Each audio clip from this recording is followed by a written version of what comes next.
السلام علیکم۔ الحمدللہ رب العالمین والصلاة والسلام علی سید الانبیاء والمرسلین سیدنا و نبینا و مولانا محمد وعلی آلہ و اصحابہ اجمعین، اما بعد فاعوذ باللہ من الشیطان الرجیم، بسم اللہ الرحمن الرحیم۔ ما اصابتکم من مصیبت فبما کسبت ایدیکم ویعفو عن کثیر، صدق اللہ العلی العظیم۔ وقال تبارک وتعالی وانتم الاعلون ان کنتم مؤمنین، صدق اللہ العلی العظیم۔ میرے عزیزوں اور بھائیوں،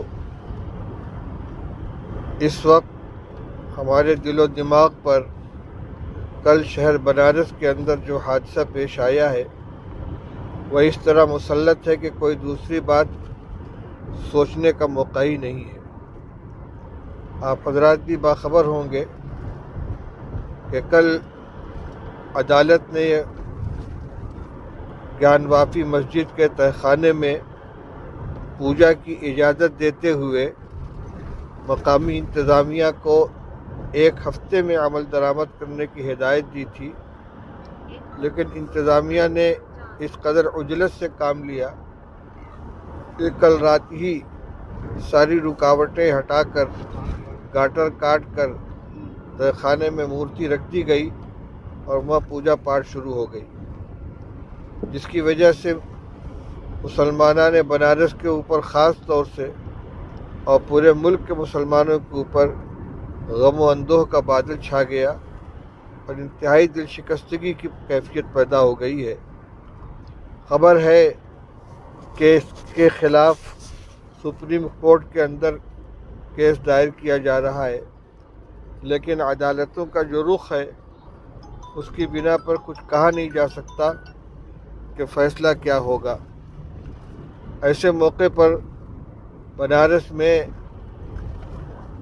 شہر مفتی گیان وافی مسجد کے امام، انجمن انتظامیہ مساجد کے صدر جناب مفتی عبدالباطن صاحب نے آج کی میٹنگ میں شہر کے تمام مسلمانوں سے یہ اپیل کی ہے کہ کل کا دن اپنے تمام کاروبار وغیرہ بند رکھتے ہوئے یوم دعا منائیں۔ جمعہ کا دن ہے، جمعہ کے دن ویسے بھی مسلمانوں کے لیے خاص عبادت کا دن ہے۔ میں یہ چاہتا ہوں کہ جو عمل بنارس کے اندر ہو رہا ہے، خاموشی کے ساتھ ہر جگہ کے مسلمان اپنے طور پر کل توبہ استغفار اور دعاؤں کا خاص اہتمام کریں۔ دنیا میں جو کچھ ہوتا ہے وہ اللہ کے فیصلے سے ہوتا ہے، اور ہمارے اعمال اس سلسلے میں فیصلہ کن ثابت ہوتے ہیں۔ جو آیت کریمہ میں نے ابھی آپ کے سامنے پڑھی ہے، اس میں اللہ جل شانہ نے یہی فرمایا ہے، ما اصابتکم من مصیبت فبما کسبت ایدیکم ویعفو عن کثیر، کہ جو کچھ بھی تمہارے اوپر حالات پیش آتے ہیں یہ تمہارے ہی اعمال کا نتیجہ ہوتے ہیں، اور اللہ تعالیٰ بہت سی چیزوں کو درگزر کر دیتا ہے۔ اس امت پر بڑے سخت حالات آ چکے ہیں۔ غرناطہ، اندلس تباہ و برباد کر دیا گیا، اسلام کا وہاں سے نام و نشان مٹا دیا گیا۔ تاتاریوں کے ذریعے بغداد کو تہس نہس کر دیا گیا، اسلامی حکومت کا خاتمہ کر دیا گیا۔ یہ الگ بات ہے کہ پھر اللہ تعالیٰ نے انہی کے خاندان سے اسلام کے نمائندے پیدا فرمائے، اور علامہ اقبال رحمۃ اللہ علیہ کو کہنا پڑا، ہے آیا یوجش تاتار کے افسانے سے کہ پاسباں مل گئے کعبے کو صنم خانے سے۔ لیکن جو حالات پیش آئے ہیں ان کا تجزیہ کرنے والوں نے یہی فیصلہ کیا ہے کہ ہر جگہ، چاہے وہ بغداد ہو چاہے وہ اندلس ہو، دنیاوی شان و شوکت کے اعتبار سے مسلمان بڑے عروج کے اوپر تھے۔ ان کی حکومت تھی، ان کی طاقت تھی، اور بہت بڑی تعداد تھی۔ دنیاوی اعتبار سے وہ ہر اعتبار سے ترقی یافتہ تھے، لیکن دینداری ان کے اندر سے نکل چکی تھی۔ دنیا طلبی اور دنیا کے اندر یعنی غرق رہنے کا ان کے اندر رجحان پیدا ہو گیا تھا، تو دشمن کے دل سے ان کا رعب نکل گیا، جیسا کہ حدیث پاک میں ارشاد فرمایا گیا ہے۔ رسول اللہ صلی اللہ علیہ وسلم نے ارشاد فرمایا کہ ایک وقت آئے گا کہ تمام دنیا کی قومیں تمہارے خلاف ایک دوسرے کو دعوت دیں گی، جس طریقے سے دسترخوان پہ کھانا کھانے والے ایک دوسرے ساتھی کو دعوت دیتے ہیں، یہ ڈش لو، یہ کھانا لو، یہ بہت لذیذ ہے۔ اسی طریقے سے مسلمانوں کو ختم کرنے کے لیے، تباہ و برباد کرنے کے لیے ساری قومیں ایک دوسرے کو دعوت دیں گے۔ صحابہ کرام رضی اللہ تعالیٰ عنہم نے یہ پوچھا کہ یا رسول اللہ، کیا اس زمانے میں ہماری تعداد بہت تھوڑی ہوگی؟ فرمایا نہیں، تعداد تو بہت ہوگی، لیکن تمہاری حیثیت ایسی ہوگی جیسے سیلاب کے زمانے میں پانی کی سطح پر بہنے والا کوڑا کرکٹ اور جھاڑ جھنکار ہوتا ہے کہ اس کا کوئی وزن نہیں ہوتا، اس کی کوئی قیمت نہیں ہوتی۔ اور رسول اللہ صلی اللہ علیہ وسلم نے فرمایا کہ اس زمانے میں صورتحال یہ ہوگی کہ اللہ تعالیٰ تمہارے دشمنوں کے دلوں سے، مخالفین کے دلوں سے تمہارا رعب نکال دیں گے اور تمہارے دلوں کے اندر کمزوری پیدا کر دیں گے، بزدلی پیدا کر دیں گے۔ صحابہ نے پوچھا کہ یا رسول اللہ، یہ بزدلی کیوں آئے گی؟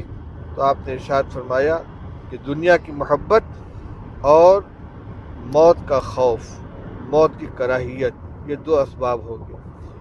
یہ قطعی حدیث رسول اللہ صلی اللہ علیہ وسلم کی، اور حالات کو دیکھیے تو آج مسلمان ہندوستان کے اندر سرکاری اعداد و شمار کے اعتبار سے 20 کروڑ کی تعداد ہے ان کی، اور اگر پورے حقیقی گنتی دیکھی جائے تو اس سے بہت زیادہ ہے، لیکن کوئی وزن نہیں ہے، کوئی حیثیت نہیں ہے۔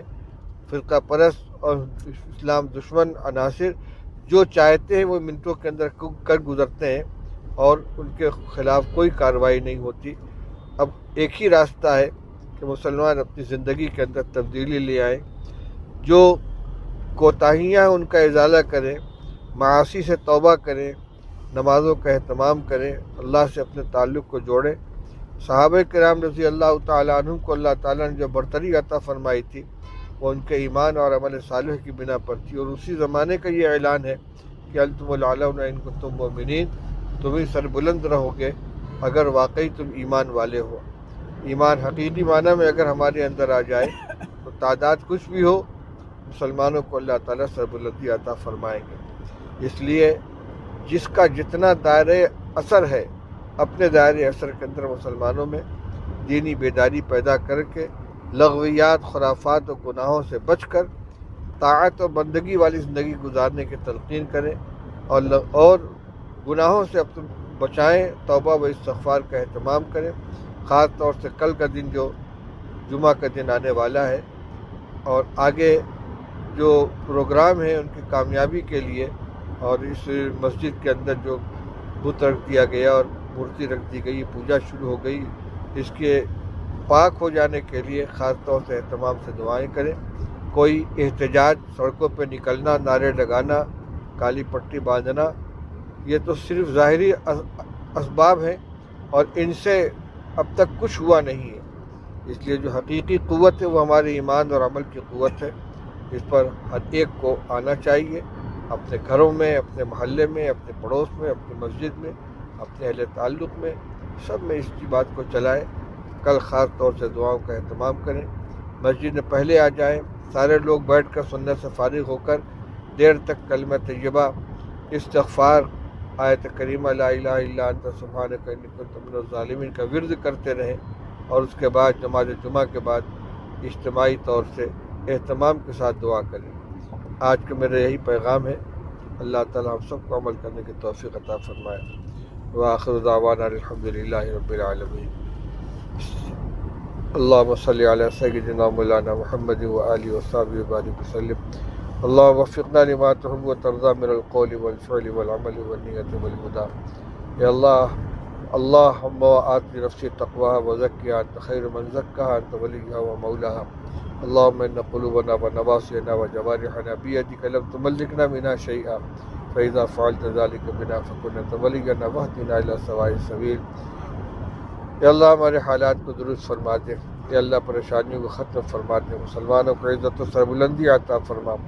اسباب ذلت سے ہمیں نجات عطا فرما، اسباب عزت عطا فرما، اپنا سچا تعلق نصیب فرما، ہماری دعاؤں کو اپنے فضل و کرم سے قبول فرما۔